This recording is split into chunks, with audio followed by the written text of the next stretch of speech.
कभी आप सबने सोचा है कि पूरे दिन में हमारे पास कहीं ना कहीं फारिग वक्त ज़रूर होता है और वो वक्त हम ज़ाया कर देते हैं और हम सबको पता है कि जो वक्त गुजर गया वो लौट कर कभी नहीं आता। तो आज की वीडियो में मैं आपसे शेयर करूंगी अपनी वो खूबसूरत 5 आदतें जो मैंने अडॉप्ट की हैं और उनसे फ़ायदा भी उठा रही हूँ, और एक ऐसी आदत जो मैंने छोड़ दी है और उससे मुझे क्या मिला।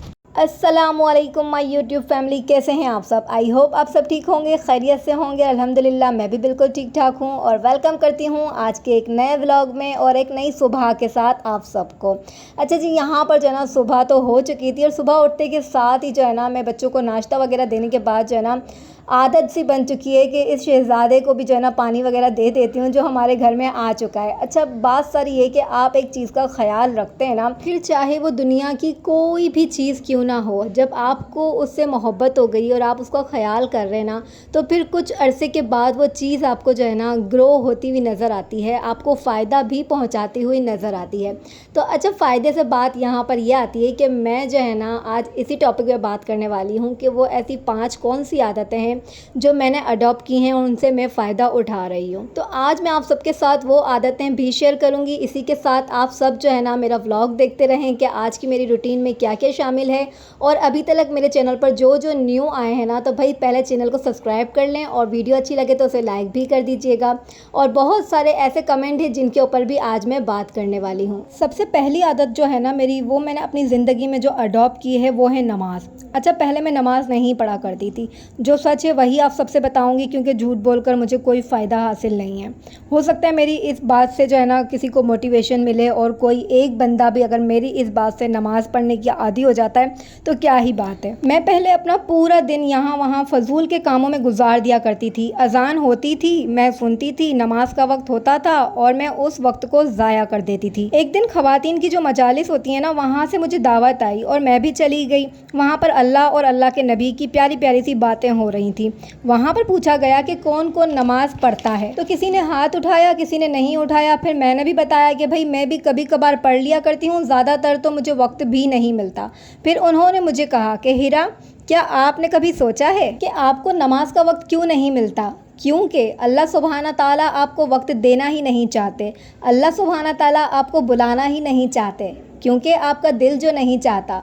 अल्लाह पाक नियतों पर देने वाला है। आपकी अगर नियत होगी नमाज़ पढ़ने की तो अल्लाह पाक आपको खुद ब खुद आपका वक्त भी बना देंगे, आपके वक्त में बरकतें भी डाल देंगे और आपके जो काम है ना वो टाइमली हो जाया करेंगे। खुद ब खुद आपको लगेगा कि ये क्या हो गया मेरी ज़िंदगी में, ये कैसी चेंजिंग आ गई है मेरी ज़िंदगी में कि इस तरह से जो है ना काम खुद ब खुद हो जाते हैं, अपने टाइम से पहले हो जाते हैं। जो काम मैं सुबह करती थी और शाम तक नहीं होते थे, मुझे वक्त ही नहीं मिलता था, और अब मैं नमाज़ पढ़ने लगी हूँ तो अल्लाह पाक मेरे लिए 5 वक्त की नमाज का टाइम भी निकाल रहे हैं और बरकतें भी हो रही हैं, और साथ ही साथ जो है ना मेरे सारे काम जो है ना वो टाइम से हो भी जाते हैं। बस उनका वो कहना था और मुझे ऐसा लगा कि उनकी उस बात ने मुझे झंझोड़ के रख दिया अंदर ही तक। मैं घर पर आई और मैंने काफ़ी देर तक सोचती रही। उसके बाद भी 1 से 2 दिन मेरे निकल गए। फिर मुझे उनकी बात बार बार याद आती, तो मैंने बोला कि चलो यार वज़ू करती हूँ, अजान हो गई है, नमाज़ पढ़ लेती हूँ। एक नमाज़ पढ़ी, फिर 2-3 छोड़ दी, फिर एक नमाज़ पढ़ी, फिर 2-3 छोड़ दी। इस तरह करते करते मैंने अपनी आदत बनाना स्टार्ट करी कि नहीं यार, मुझे जब उन्होंने बोला है कि अल्लाह पाक बुलाना नहीं चाहते तो मैं क्यों ना अल्लाह पाक किसे रुजू करूं, नमाज़ पढ़ूं, सजदा करूं, अल्लाह पाक से बातें करूं, अल्लाह पाक को अपने दिल का हाल सुनाऊं, ताकि अल्लाह मुझसे राज़ी हो जाए और अल्लाह मेरे कामों में बरकतें अता फ़रमाए, मेरे दिन में बरकतें अता फ़रमाए और मुझे नमाज का आदी बना दें। तो बस इसी तरह से मैंने कभी पढ़ी कभी नहीं पढ़ी और फिर आदी बनाते बनते बनते जो है ना आज अल्हम्दुलिल्लाह मेरा दिल चाहता है कि मैं बार बार नमाज़ पढ़ूँ। जैसे ही अजान होती है मैं बालकनी में खड़ी हो जाती हूँ, अजान सुनती हूँ, अजान का जवाब देती हूँ और जो है ना नमाज भी पढ़ती हूँ। इस तरह से क्या हुआ ना कि मेरे दिन में बरकतें भी आ गई, मेरा काम भी टाइमली हो जाता है और मुझे नमाज के लिए भी बखूबी तरीके से वक्त मिल जाता है। वैसे तो बहुत सारी बहनें जो नमाज़ पढ़ती भी है, लेकिन अक्सरियत यही देखा गया है कि काम काज के चक्रों में जो है ना हम ख़वातीन नमाज़ पढ़ना छोड़ देती हैं, भूल जाती हैं। तो मेरी सारी प्यारी बहनों से यही रिक्वेस्ट है कि नमाज के लिए वक्त निकाला करें, क्योंकि नमाज ही वो वाहिद चीज़ है जो हमें दुनिया में भी काम आएगी और आखिरत में भी काम आएगी। और जब भी मैं नमाज़ पढ़ती हूँ तो अल्लाह से एक ही दुआ करती हूँ कि अल्लाह मुझे नमाज के लिए हिदायत अता फ़रमा, क्योंकि अल्लाह पाक वो ये वाहिद वो दुआ है कि अल्लाह पाक हिदायत जो है ना इंसान के मांगने पर ही अता करता है। अच्छा जी, तो प्यारी शहज़ादियों, मज़ीद प्यारी प्यारी अच्छी अच्छी बातें और आदतें बताने के लिए थोड़ा सा इंतज़ार करें। यहाँ पर जो है ना, मैं पहले अपनी शॉपिंग दिखा दूँ, जो मैंने समर कलेक्शन जमा करके यहाँ बैठी हूँ ना, वो सोचा पहले आप लोगों से शेयर कर दूँ। अच्छा, यहाँ पर जो है ना, ये मैं लॉन के ड्रेस आप सबको दिखा रही हूँ। मैं कुछ दिन पहले जो है ना लॉन के ड्रेस लेकर आई थी, और वो मैंने ऐसे ही ला कर रख दिए थे मुझे, और फिर मेरे बिल्कुल माइंड से निकल गया कि मुझे आप लोगों को दिखाना था। अब जो है ना, मुझे याद आया कि मुझे तो है ना स्टिचिंग करवानी है, ईद के लिए कपड़े लेने हैं, ये है वो है, तो बस मुझे याद है कि मैंने ना कपड़े ला कर रखे हुए थे। तो बस फिर वो ढूंढा ढांडी शुरू करी, तो अलमारी में से जो है ना मुझे ये मेरे कपड़े मिल ही गए आखिरकार। तो फिर मैंने बोला कि आप सबको भी दिखाऊं कि मैं क्या लाई थी क्या नहीं लाई थी। अच्छा, यहाँ पर जो है ना भाई, मैं गई थी होलसेल मार्केट। होलसेल मार्केट से जो है ना बहुत ही प्यारे और रिजनेबल प्राइस पे ये लॉन के ड्रेसेस लेकर आई हूँ। अच्छा, ये जो ब्लैक कलर का आप लोग ड्रेस देख रहे हैं, ये दुपट्टा मैं इस वक्त आप लोगों को दिखा रही हूँ। इतना हसीन, इतना प्यारा, इतना खूबसूरत मुझे लगा ना, ये दुपट्टे के डिज़ाइन की वजह से जो है ना ये ड्रेस मैंने अपने लिए बाय कर ही लिया। अच्छा, ये जो है ना दुपट्टा इस तरह से बना हुआ है, मुझे कभी लगता है ज़ेब्रा प्रिंट है और कभी मुझे लगता है कि ये बड़े बड़े से पत्ते बने हुए हैं। बाकी आप लोग बताइएगा आप लोगों को ये क्या लग रहा है। अच्छा, ये शर्ट पीस था, ये भी मुझे बहुत अच्छा लग रहा था। इसमें से प्यारे प्यारे से फंकी से कलर थे ना, और ब्लैक कलर का इसका जो है ना ट्राउज़र था। अब मुझे समझ में नहीं आ रहा है कि मैं इसके ऊपर क्या सिलवाऊँ। कभी सोचती हूँ कि जो है ना मैं इसके ऊपर स्ट्रेट कमीज़ सिलवा लूँ, लंबी कमीज़, और सादा सिंपल सा जो है ना ट्राउज़र सिलवा लूँ, क्योंकि आगे बहुत ज़्यादा गर्मियाँ आने वाली हैं। तो फिर जो है ना मैं ये इसको कोई भी फैंसी ड्रेस, इस पर कोई भी काम नहीं करवाने वाली हूँ कि वो मुझे पूरा दिन जो है ना काम करते वक्त परेशानी हो।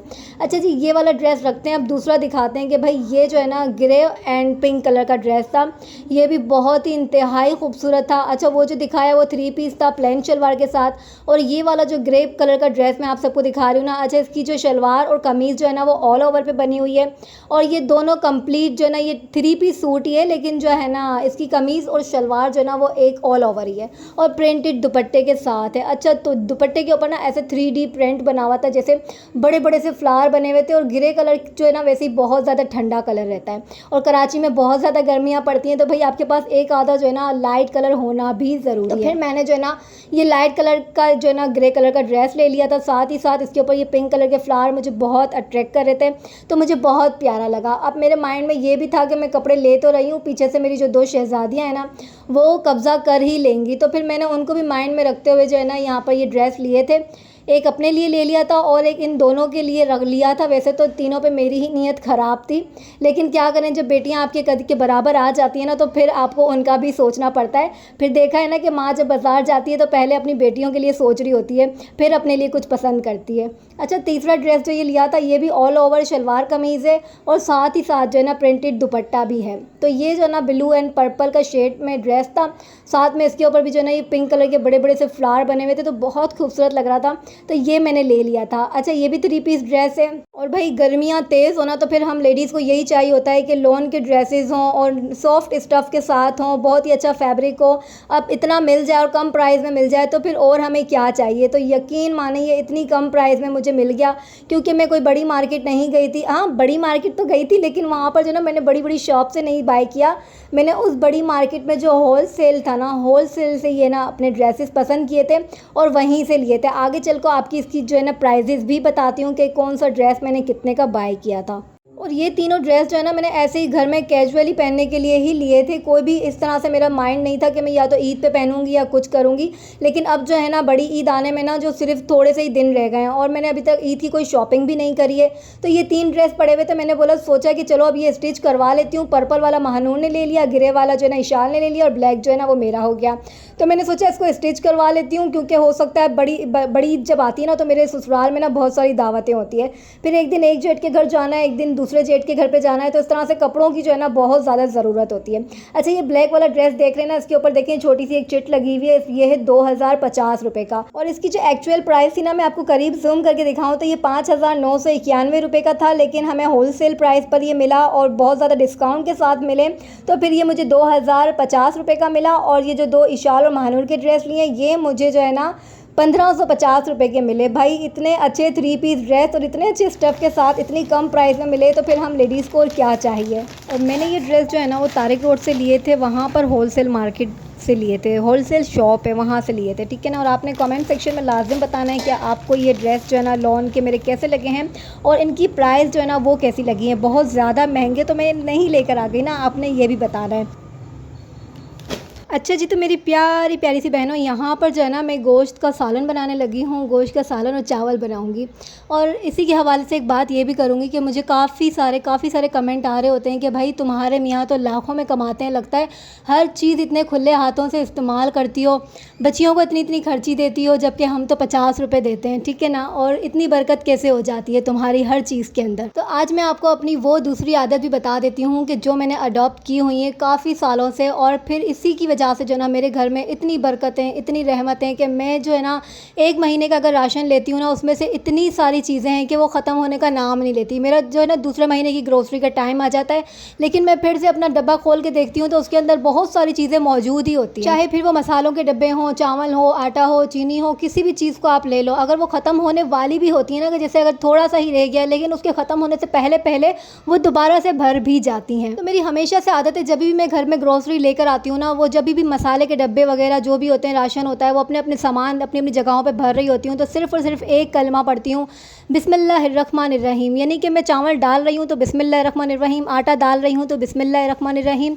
अच्छा, जब मैं खाना पका रही होती हूँ ना, तो जब भी किसी चीज़ में भी हाथ डालती हूँ, जैसे नमक निकाल रही हूँ तो बिस्मिल्लाहिर्रहमानिर्रहीम, चम्मच चलाते वक्त बिस्मिल्लाहिर्रहमानिर्रहीम, दस्तरखान पे बैठती हूँ तो बच्चों को खाना जब दे रही होती हूँ ना, तो जब देगची से सामान निकाल रही होती है ना, मतलब चावल निकाल रही हूँ, सालन निकाल रही हूँ, तभी भी मैं बिस्मिल्लाहिर्रहमानिर्रहीम ज़रूर और लाज़िमन पढ़ती हूँ। तो यही वो आदत है जो मेरे घर में, मेरे किचन में मेरे रिस्क को कम नहीं होने देती। कभी कभार ऐसा होता है कि मैं खुद भी हैरान रह जाती हूँ कि ये चीज़ें इतनी डबल कैसे हो जाती हैं, जबकि ख़त्म होने का वक्त आ गया है। तीसरे नंबर पर मेरी वो आदत आती है कि मैं जो है ना अपने अल्लाह की हर वक्त शुक्रगुजारी करती हूँ। मैं कभी भी मायूसी के अल्फाज इस्तेमाल नहीं करती हूँ। हाँ, इंसान है ना, इंसान खताओं का पुतला होता है, तो कभी कभार दिल मायूस हो जाता है, तभी भी मैं अल्लाह को ही कहती हूँ कि अल्लाह मेरे पास ये चीज़ नहीं है, लेकिन उसके बाद भी मैं शुक्र अदा लाजिम करती हूँ। अच्छा, मेरी आदत सी बन गई है कि मैं खाते पीते, उठते बैठते, चलते फिरते, यहाँ तक कि जब मैं पानी का एक घूंट भी अपने हलक से उतारती हूँ ना, तब मैं सिर्फ अल्लाह से यही कहती हूँ, शुक्र अल्हम्दुलिल्लाह रब्बिल आलमीन अला कुल्ली हाल।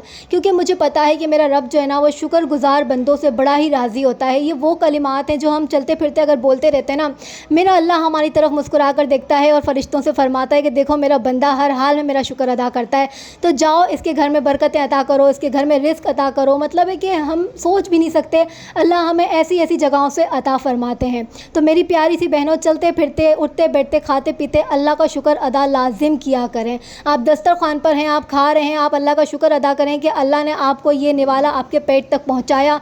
पानी पी रहे हैं, आप शुक्र अदा करें कि ये घूंट आपके हलक से नीचे उतर गया, क्योंकि हम तो अपने रब के मोहताज हैं। अगर अल्लाह चाहे तो वो घूंट हमारे गले से नीचे ना उतरे।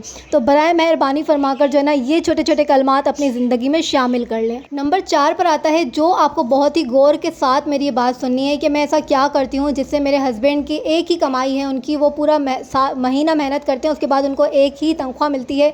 जो बहुत सारे कमेंट आ रहे थे कि लाखों में तुम्हारे मियाँ कमाते होंगे, तो ऐसा कुछ भी नहीं है। मेरे हस्बैंड जो है ना 25-27 साल हो गए तकरीबन एक जगह पर ही जॉब कर रहे हैं, और इतने साल जॉब करने के बाद भी अभी तक उनकी तनख्वाह जो है ना, वो लाख रुपए तक नहीं पहुंची है। मतलब है कि बहुत कम तनख्वाह होने के बावजूद भी हमारे घर में पैसों में बरकत किस तरह से होती है, हमारे घर में रिस्क में बरकत किस तरह से होती है, उसका एक हल मैं आपको बताती हूँ, जो मैं खुद भी करती हूँ। तो मेरी प्यारी शहजादियों, एक बात हमेशा याद रखें, आपके घर में जो भी मर्द हजरात है जो काम पर जाता है, चाहे वो आपका भाई हो, आपके हस्बैंड हो, आपका बेटा हो, या आपके शौहर हो, या आप खुद ही क्यों ना हो, जब भी महीना भर नौकरी में काम करने के बाद, मेहनत करने के बाद सैलरी आती है आपकी, और जब वो सैलरी आती है, चाहे वो कितनी भी है, 50,000 है, 60,000 है, 1 लाख रुपए है, आप हमेशा उसका 1% निकालें, ठीक है ना। आपकी तनख्वाह अगर 50,000 है, उसका 1% निकाला, तो 1% निकालते हैं तो मेरे ख्याल से 150 रुपये बनते हैं। अगर 60,000 है तो फिर उसके 200 रुपये बनते हैं। तो वो 200 रुपये निकालने के साथ सबसे पहला काम करना, उसमें से 1 रुपया खर्च नहीं करना, वो 1% निकाल के किसी मुस्तहिक को आपको देना है। ये काम मैं हमेशा करती हूँ। जब भी मेरे हस्बैंड की सैलरी आती है, वो मेरे हाथ में तो सैलरी नहीं देते, लेकिन मैं उनको याद दिला देती हूँ कि आपको सबसे पहले इसका % निकाल लेना है, उसके बाद अपने दूसरी जगहों पर हमें पैसे खर्च करने। ये वाहिद वजह है जो हमारे घर में पैसों में बरकत लेकर आती है। और एक आदत अपने घर में हर किसी की बना लें, हर किसी को बोल दें कि जब भी घर में आप लोग दाखिल होते हैं ना, तो ज़ोर से अस्सलामु अलैकुम कहना है, चाहे घर में आपके कोई है या ना है, आपको सलाम लाजिम करके घर में एंटर होना है। चाहे कोई बच्चा है, चाहे आपके हस्बैंड, आपके वालिद, आपकी फ़ैमिली में जितने भी मेंबर्स हैं, सबकी एक आदत बना दे कि जब आपने 10 बार भी अगर आप बाहर दरवाजे के बाहर भी चले गए ना, आपको घर के अंदर इंटर होना है, कदम रखना है, तो आपको सलाम कर कर ही इंटर होना है। ये भी बहुत ही ख़ास वजह है जो हमारे यहाँ पर उमूमन लोग नहीं कर रहे होते। 10 बार घर से बाहर निकलते हैं, अंदर आते हैं और ऐसे ही बेफजूल के अंदर बाहर जा रहे हैं, अंदर आ रहे हैं, मगर सलाम करके घर के अंदर दाखिल नहीं होते। तो ये छोटी छोटी सी हैबिट्स हैं जो मैंने अडॉप्ट की हुई हैं, जिनसे मेरे घर में रहमतें, बरकतें, सब कुछ है अल्हम्दुलिल्लाह रब्बिल आलमीन। तो आप सबको भी ये छोटी छोटी सी आदतें जो है ना वो अडॉप्ट कर लेनी है, जिससे आपके घर में रिस्क में बरकतें आएगी, आपके घर में रहमतें आएंगी और आपकी जो घर में तंग दस्ती है, परेशानियां हैं, वो सारी के सारी दूर हो जाएंगी। चलें जी, तो मेरी प्यारी सी शहज़ादियों, यहाँ पर अज़ान मगरिब का वक्त हो चुका था और मैं सुनकर बड़ा ही सुकून फ़ील कर रही थी और यहाँ पर जो है ना मैं नमाज़ अदा करती हूँ। इसी के साथ अपना प्यारा सा छोटा सा व्लॉग एंड करती हूँ। व्लॉग अच्छा लगा हो तो लाइक कर दीजिएगा, बहुत अच्छा लगा हो तो सब्सक्राइब भी कर दीजिएगा। मिलती हूँ आपसे नेक्स्ट व्लॉग में, तब तक के लिए दीजिए इजाज़त। अल्लाह हाफ़िज़।